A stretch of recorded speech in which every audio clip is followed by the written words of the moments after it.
नमस्कार, मैं doctor Umesh Vajpayee BNK astro में आप सभी का स्वागत करता हूं। आज हम आपके समक्ष मिथुन राशि और मिथुन लग्न के लिए वीडियो लेके आए हैं। यदि आपकी मिथुन राशि है या मिथुन लग्न है तो यह वीडियो आपके लिए होने वाला है।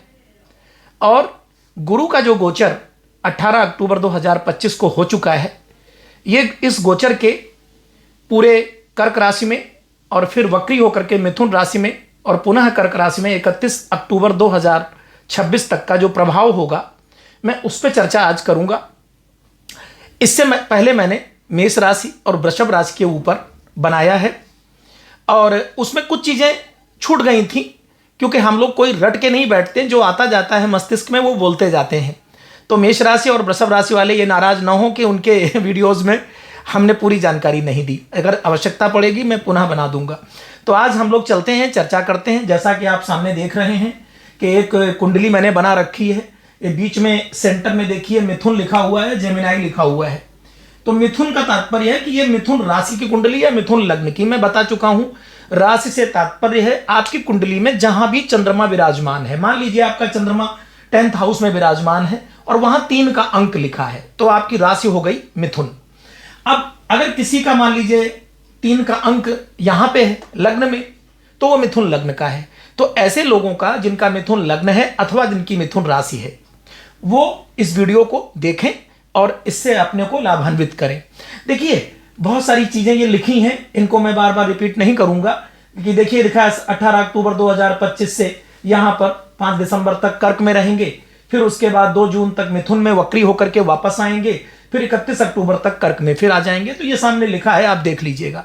मैं कुछ नई चीज देना चाहता हूं और हमारा ये विश्वास है कि पूरे आप YouTube पे आप खंगाल लीजिए, जो मैं बताने जा रहा हूं ये आपको कहीं नहीं मिलेगा, किसी वीडियो में नहीं मिलेगा।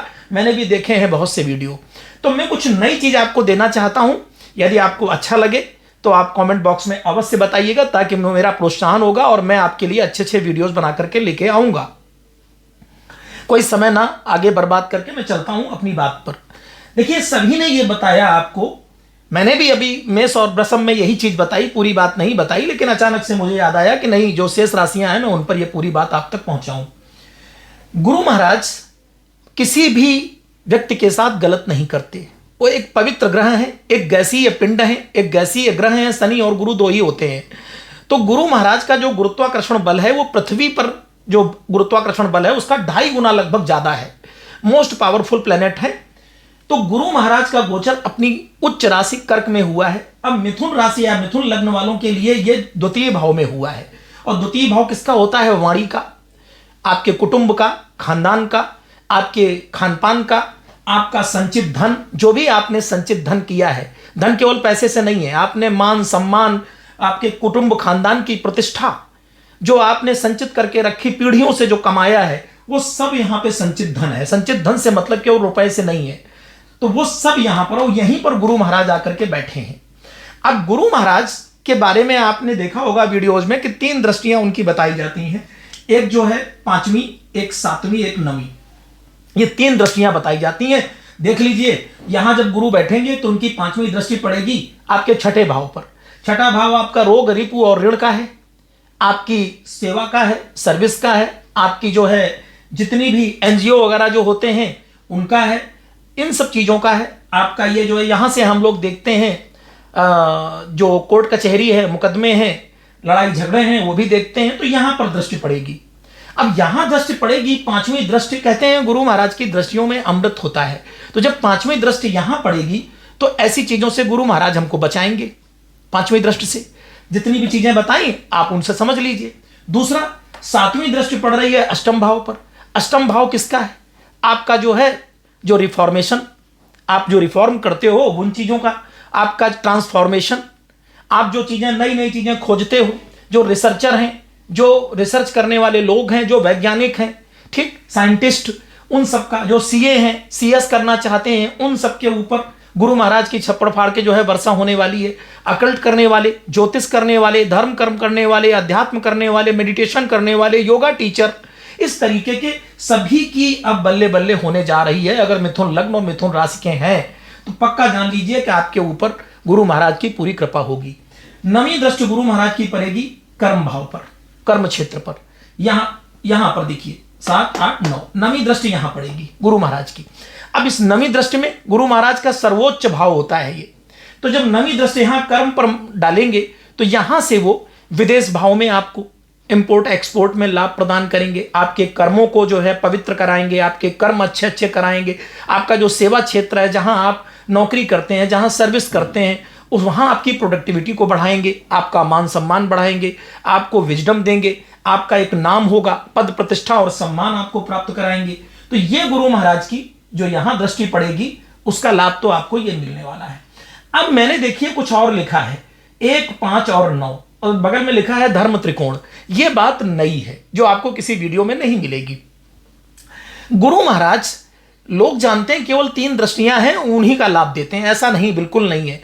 पाराशर जी ने अपने बृहद पाराशर होरा शास्त्र में इस बात को कहा है कि गुरु महाराज चूंकि धर्म त्रिकोण के स्वामी कैसे होते हैं, धर्म त्रिकोण में 1, 5 और 9, धर्म त्रिकोण में यहां 1 होता है, ये 5 होता है, ये 9 होता है।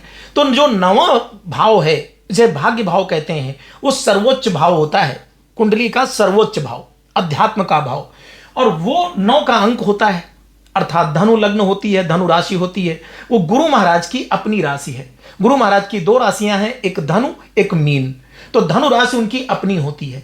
अब आप कल्पना करिए गुरु महाराज कहीं भी गोचर करें, यहां कर्क राशि उनकी उच्च की राशि है, वहां सबसे ज्यादा वो आनंद में अपने को महसूस करते हैं। अब वहां गोचर करने के साथ साथ 3 दृष्टियों से तो अपना अमृत बरसा रहे हैं लोगों पर, लेकिन इसके अलावा गुरु महाराज 3 जगह और अपनी दृष्टि डालेंगे। कैसे? एक तो जहां कहीं 1 का अंक होगा, आपकी कुंडली में जहां भी 1 का अंक होगा वहां गुरु महाराज का लाभ मिलेगा। तो इस कुंडली में 1 का अंक कहां है? ये देखिए 11वें भाव में 1 का अंक है ये, और 1 का जो अंक होता है ये मेष राशि होती है और मंगल की राशि है। यहां पर भी गुरु महाराज का प्रभाव मिलेगा। अब ये किसका भाव है? 11वां, डिजायर का, आपकी इच्छा पूर्ति का, आपकी जो है बड़े बड़े सम्मानों का, बड़ी बड़ी उपलब्धियों का ये भाव है। और डेली लिक्विड जो है अर्निंग का, आय का। ऐसे लोग जो अभी आय से परेशान थे, आय नहीं हो रही थी, या जिनको डेली वेजेस में धन की प्राप्ति नहीं हो रही थी, मान सम्मान की प्राप्ति नहीं हो रही थी, मान सम्मान के लिए जाते जाते फाइल पहुंचती थी और रुक जाता था, किसी और को मिल जाता था, करता कोई और, करते आप हैं लेकिन मान सम्मान कोई और पाता था। ऐसे लोगों को प्रतिष्ठा, पुरस्कार, मान सम्मान अब मिलेगा, क्योंकि गुरु महाराज के कौन है? ये धर्म त्रिकोण की पहली राशि है। तो इसलिए यहां पर भी गुरु महाराज का प्रभाव देखने को मिलेगा। अब धर्म त्रिकोण की दूसरी राशि कौन सी है? 5, सिंह राशि। वो देखिए कहां पड़ रही है? वो ये पड़ रही है इस कुंडली के पराक्रम भाव में। पराक्रम भाव में यहां ये सिर्फ पराक्रम का नहीं है, ये डिजिटल चीजों का भी है, ये आपकी जो टीम होती है मैनेजमेंट उसका भी है। 11वां भी होता है, ये भी है लघु, ये छोटे भाई बहन है, मित्र मंडली है आपकी, लेखन शैली है आपकी, आपके जितने पत्रकार वगैरह हैं, जो भी आपके एडिटर हैं, जो किताब लिखते हैं, पोएट हैं, कवि हैं, वो सब इसी भाव से देखा जाता है। अब यहां चूंकि सिंह राशि है तो ऐसे में ऐसे लोगों को शासन में, सत्ता में बहुत लाभ मिलने वाला है, क्योंकि गुरु महाराज की धर्म त्रिकोण की द्वितीय राशि है। तो यहां पर भी जो भी लोग यहां से जुड़े हुए हैं, तृतीय भाव से जुड़े हुए हैं, उन सबको लाभ मिलने वाला है। और यह बात कहीं किसी वीडियो में आपको नहीं मिलेगी।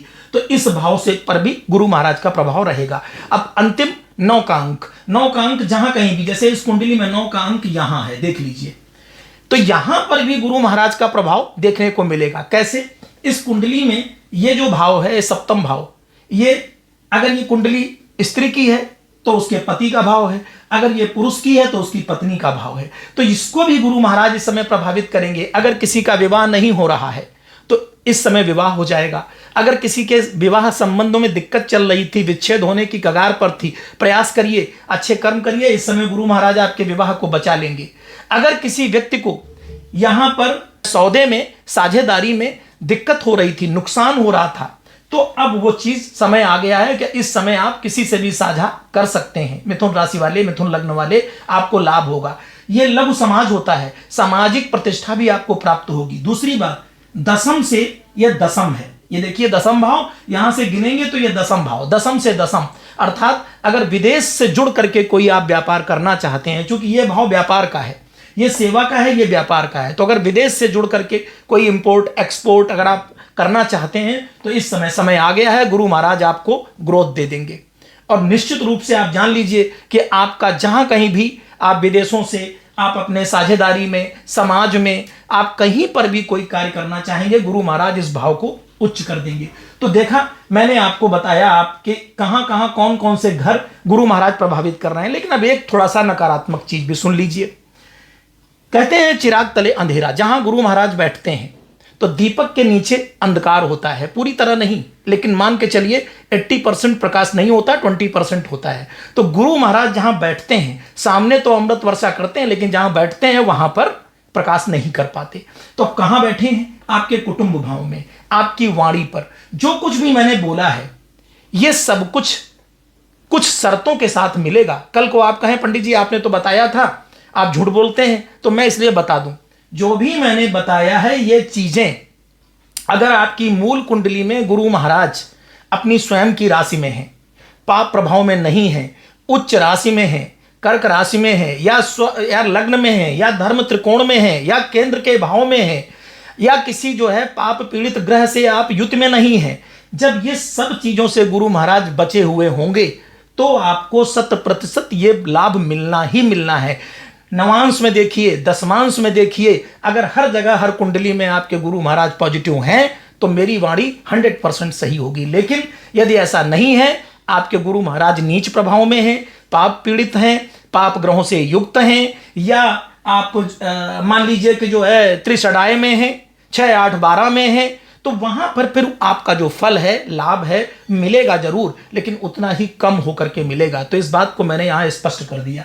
दूसरा, आपको करना क्या है? आपकी जो कि वाणी भाव में गुरु का गोचर हो रहा है, सबसे ज्यादा आपको अपनी वाणी को बचा के रखना है।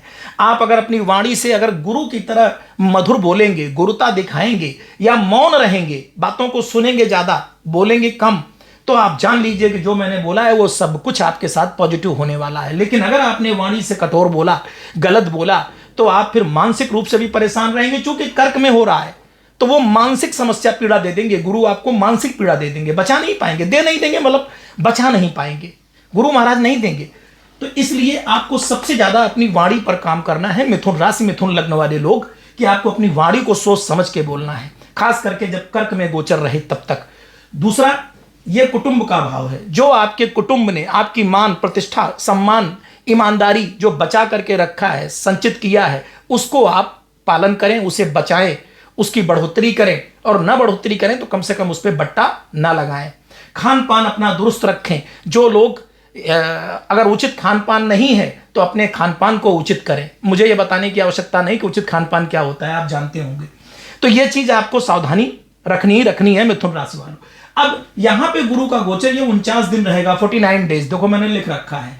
फिर इसके बाद गुरु जो है अभी जैसे अतिचारी थे, मतलब फास्ट मूविंग उसमें चल रहे थे, तो आ गए कहां? कर्क में। अब ये फिर से कर्क से वापस जाएंगे मिथुन में, वक्री होकर के। कब? ये देखिए लिख दिया मैंने 5 दिसंबर से गुरु जो है वक्री होकर के फिर से मिथुन में पहुंचेंगे, वहां रहेंगे 2 जून तक, तो फिर मिथुन में आ जाएंगे। जब गुरु मिथुन में आ जाएंगे तो पूरी स्थिति बदल जाएगी, और इसके लिए मैं वीडियो बाद में बनाऊंगा, मिथुन का अभी नहीं बनाऊंगा। लेकिन पुनः देखेंगे आप कि 2 जून से गुरु पुनः कर्क में आ जाएंगे और फिर रहेंगे 31 अक्टूबर तक। तो कुल मिला के 49 दिन अभी, और फिर उसके बाद 2 जून से 31 अक्टूबर तक गुरु महाराज कर्क में ही गोचर करेंगे। और इतना जब गोचर कर्क में करेंगे तो जो मैंने बोला है वो लाभ लेने के लिए आपको सावधानी बरतनी है, आपको अपनी वाणी पर संयम रखना है, आपको अपने कार्य क्षेत्र पर अपनी वाणी से लोगों को मधुर बोलना है, और नहीं मधुर बोल पा रहे हैं तो कटु बिल्कुल ना बोलें, अन्यथा की स्थिति में आप मानसिक रूप से परेशान होंगे और कुटुंब में भी आपके साथ दिक्कतें आएंगी, आपके रिश्तों में समस्याएं आएंगी, आपके मान के चलिए शत्रु आप पर हावी होंगे, आपके जो पारिवारिक आपका जो संबंध है जो पति पत्नी का, उसमें भी दिक्कतें आएंगी, कार्यक्षेत्र में दिक्कतें आएंगी, ये समस्याएं आपके समक्ष होंगी। तो मेरे हिसाब से जितना मुझे एक अल्प ज्ञान था उसके हिसाब से मैंने आपको बताने की कोशिश की। आप इसके आगे और क्या जानना चाहते हैं वो आप हमें बताएं कमेंट बॉक्स में लिख करके। इस चैनल को आप BNK एस्ट्रो को आप सब्सक्राइब करें। आप लाइक करें और दोस्तों के बीच में शेयर करें, जिससे कि मुझे उत्साहवर्धन मेरा होगा। और एक चीज और हम आपसे पूछते हैं, कृपया मुझे कमेंट बॉक्स में आप लोग लिख करके बताएं कि आपकी कौन सी राशि है या कौन सी लग्न है, या आप मेरे इस प्रेडिक्शन के हिसाब से क्या और पूछना चाहते हैं। आप अगर हमें लिख के भेजेंगे, निश्चित रूप से हम आपको उसका जवाब देंगे और आपका जो है जो भी कुछ आप पूछेंगे उसे संतुष्ट करने की कोशिश करेंगे। धन्यवाद।